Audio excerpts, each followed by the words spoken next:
The meaning of life, as we have concluded in the last chapter, is a form of spirituality directed towards an ultimate goal. If we can anchor this idea in an absolute foundation, we can thereby establish our objective purpose that is also personally meaningful. Sometimes it might be feared that if one discovered the purpose, then it would eliminate much of human freedom and therefore become tyrannical. This fear is absolutely understandable. Nobody wants to be dictated into having to believe what is meaningful for oneself. And no one likes to be told what to do. It sounds patronizing to listen to a guru, a scientist, a philosopher, or heck, a parent telling us what we have to do in order to be happy or responsible. We want to be our own judge and think for ourselves. But what we will arrive at here is nothing of the sort. When we are now discussing an objective framework, this does not mean that it excludes one's spirituality and personal individuality. Much to the contrary. Think of it this way. If I would tell you that the objective purpose to human life is to drink tea, then you would have to do exactly that. Drinking tea in order to have a truly meaningful life. In this example, drinking coffee would not be nearly as significant. I'm glad that this example isn't true because I freaking love coffee. However, if tea is what does the trick, then there are still 1,000 individual ways in which the tea drinking business can be brought about. You can have your own tea. We can drink it together. You can have green tea and I drink in black. You can take it with sugar and I with milk. I can drink it cold and you could have it infernally hot if you'd like. You can drink half a cup whereas I could get a full one. You get the point. Drinking tea does not equal drinking tea. There are so many ways you can do it, and everybody can have his or her very own way to drink it. Nothing in the idea of drinking tea excludes our subjective freedom or our individual uniqueness. You can become perfectly happy with your own subjective style in an objective space. And if you ask the British, maybe drinking tea is more significant than you might have thought. All I want to say here is that claiming that something is objective doesn't exclude subjective variations.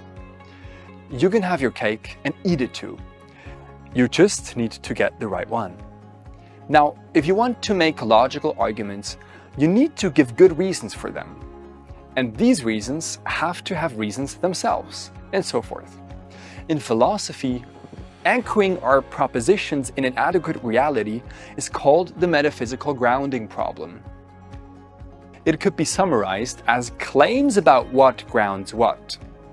We can call it grounding, anchoring, basement, warrant, legitimization, or justification. All of these terms indicate that we need to give a reason for why something should be true. Nothing is true simply by the fact that it is true. At least this is the case for contingent facts. Contingent things are all things that are not necessary and could therefore be otherwise. My existence, for example, is such a thing, because it is contingent upon the existence of my parents. Would they not exist, then neither would I. And eventually all contingencies have to be located in a necessary truth. A necessary truth is something that is absolutely true because it cannot be otherwise, like the idea that all logical and physical chains have to start with an ultimate basis. Many people call this grounding reality God. You can call it the big G, the ultimate force of the universe, or the cosmic source code, if you like. It doesn't matter how you name it. The important thing is to acknowledge that there is no other logical way where all contingent processes are anchored. As such, in unison with many thinkers from the past, let me call this entity the philosophical God. You can connect this idea to a religion if you want, but you don't have to. It is not so much a religious idea as it is the solution to the grounding problem and the carrier of absolute properties. The philosopher Julian Baggini claimed that some people say that the existence of God shows that there must be a purpose since God wouldn't have created us without one, but that we do not know what that purpose is. End of that quote. I think that we can go further than that. Acknowledging that God is the fundamental metaphysical source of our existence does not only provide us with the notion that we have an objective purpose, but it also helps us to see what it ought to be. For this, we must appreciate how a spiritual life is connected to God.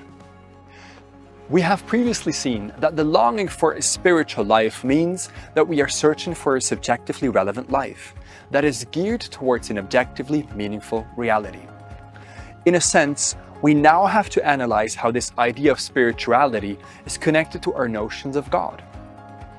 The intellectual power of this approach is that if it is indeed anchored in an ultimate source, then it becomes immune to the critical method, and it emerges as truly meaningful, implying that it cannot be deconstructed by our ongoing skeptical scrutiny anymore. Our solution will then be non-transcendable, ultimate, and objectively true. When wrestling with the question, the philosopher Susan Wolf tries to bring the spiritual interplay between objectivity and subjectivity together. She says that we ought to be guided by reasons of love and should positively engage with a worthy object of love. So, to her, if we are driven by love, then we are subjectively fully engaged and are in a state that is individually significant because our whole being is absorbed in it. But it needs to be directed at a worthy object of love, meaning that it has to be directed at an ultimate end goal. She confesses that she does not know how to solve this last puzzle, but I believe that we are now ready to walk the final steps. We have learned that ultimate and objective values have to be immune to the critical method, and they are so when they are anchored in the ultimate basis, which for the moment I call God. In other words, if we want to find objective meaning, we have to deduce it from the very nature of God. So, to get to the point, we have to know what we mean by this philosophical conception of God if we want to get any objective answers to our quest. What attributes are there that we can deduce and apply to our teleological questions? Since we are on a philosophical and not a religious quest, we are now not so much interested in studying sacred texts to figure out much more about the structure of this ultimate reality. We are much more interested in some philosophical deductions. Now, there are complex discussions involved in this area that are the stuff of many books, and I propose some new avenues in my own writing. So all I can do right now is just simply throw up the main ideas behind the solution we eventually discover. And I hope that this will motivate you to do some serious thinking and reading yourself. There are basically two principal denominators that form the pillars of the model for objective meaning. The first one is an alethic stance, meaning that it is directed towards truth. The second one is relational in nature, implying that it has to do with the connection to others. We discover the first pillar by analyzing the idea of the firm foundation stability.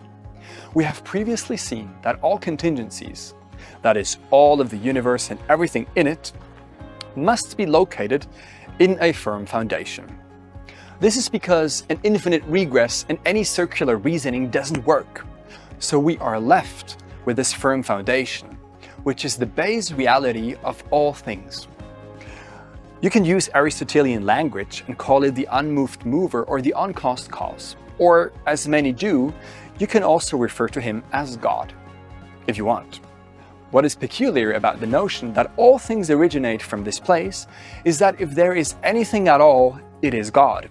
Without this base reality, nothing in fact is. Hence, the Old Testament claim of God as the I am who I am, or as his name Yahweh implies, I am. He is existence, so to speak. He is being. He is pure ontology. If anything is true, then it is him. Ultimate truth can and must be found at this place. And this is where the first pillar is directed at. Above anything else, this absolute being is truth. If we are interested in discovering anything objective and ultimate, it is anchored in this absolute truth. where we get from there is that all endeavors that are supposed to be truly meaningful must be aligned with this idea, namely that it has to converge towards its fulfillment at this point outside space and time. Now, it has to be outside space and time since it is the cause of these two. Otherwise, it would be like saying that the universe is its own cause, which of course would be a circular statement. If we break it down, we see that based on the nature of this absolute reality, ultimate truth is one of its foundational constituents. And an ultimate meaningful engagement would hence be the pursuit of truth. This is, however, only one of two pillars.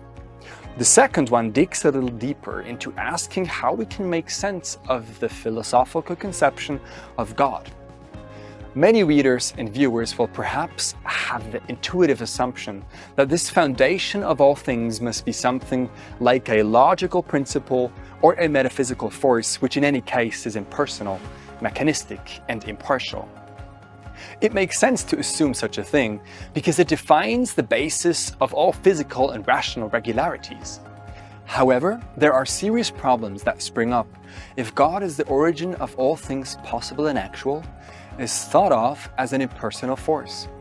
Many things in our contingent universe cannot be explained like this. For example, you cannot arrive at any coherent explanation of why in the sea of sheer endless logical possibilities, our cosmos has been selected with exactly these properties we are seeing right now, and not with any others.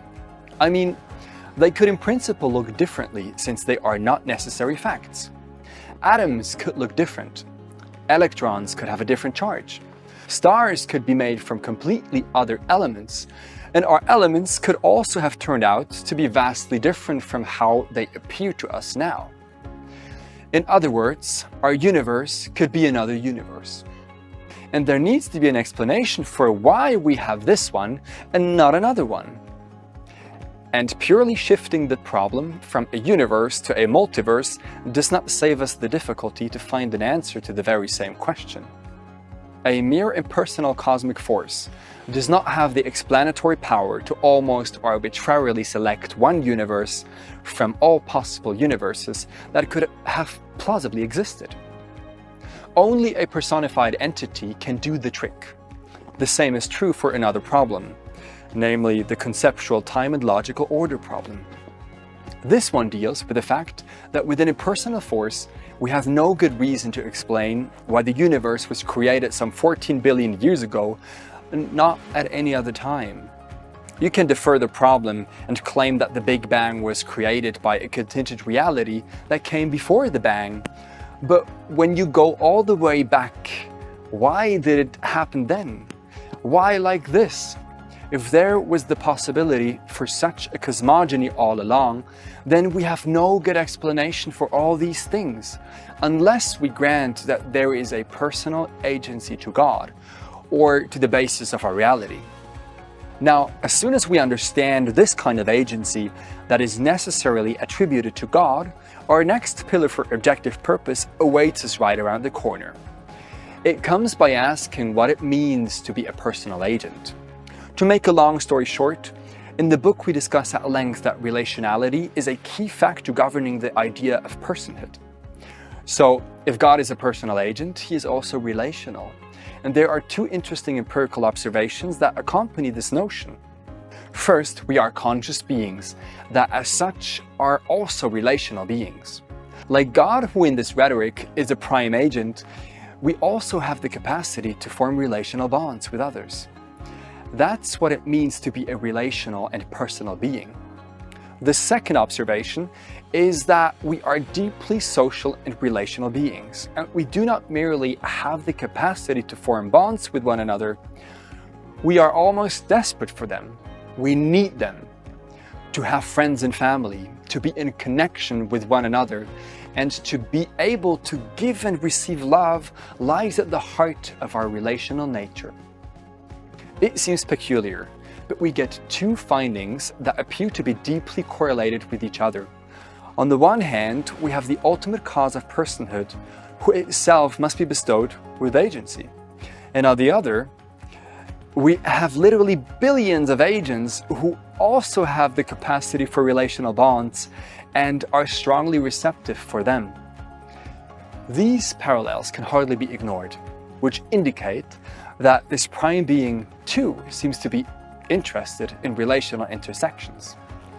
Perhaps this is what the theologian means when saying that humans are created as the imago Dei, meaning that we were made in the image of God. And it cannot but follow from this that we as humans were created or have evolved teleologically to seek and form relational bonds. Now, we can summarize these ideas like this. Our objective and ultimate purpose is found in two denominators, which are the pursuit of truth and the engagement in relationships. We can split them conceptually even further and spread them over two dimensions: transcendence, which deals with the metaphysical realm, and immanence, which deals with the physical sphere. We then get something that looks like this. First, we find our objective purpose in the pursuit of truth. In the transcendent realm, it refers to getting to know a higher truth by seeking after God as the highest idea of truth. But there is also an immanent dimension to this. It means that we need to discover the world. This can happen through mathematics, philosophy, biology, physics, economics, social studies, or simply by you staying curious and asking the difficult questions. Second, we find true meaning in the pursuit of relationships. This ought to happen on both the transcendent as well as the immanent sphere, implying that we can and should try and connect to God as well as connect to other people. And there we have it, the ultimate purpose of our existence. Perhaps it's a little bit like the number 42, but I think it's a bit more applicable. Since this model is derived from the absolute source of existence, it cannot be transcended by the critical method, which means that it is safe to say that it is objective and ultimate for that matter. And at the same time, it is subjectively relevant because we are all required to pursue it wholeheartedly and with the full capacity to love. So I am sure that you might not be fully convinced yet, and that we went over the basic ideas too fast, or that you would still have a lot of questions. Like, for example, why should the universe have to have a cause? But God could be exempt from this. Or who created this firm foundation if everything needs to have an explanation? There is a lot more information about these sorts of questions in my book, Discovering the Meaning of Life. If you are interested in figuring out a little more, then you are more than welcome to have a look into these pages. But until you pick it up and read it for yourself, stay curious.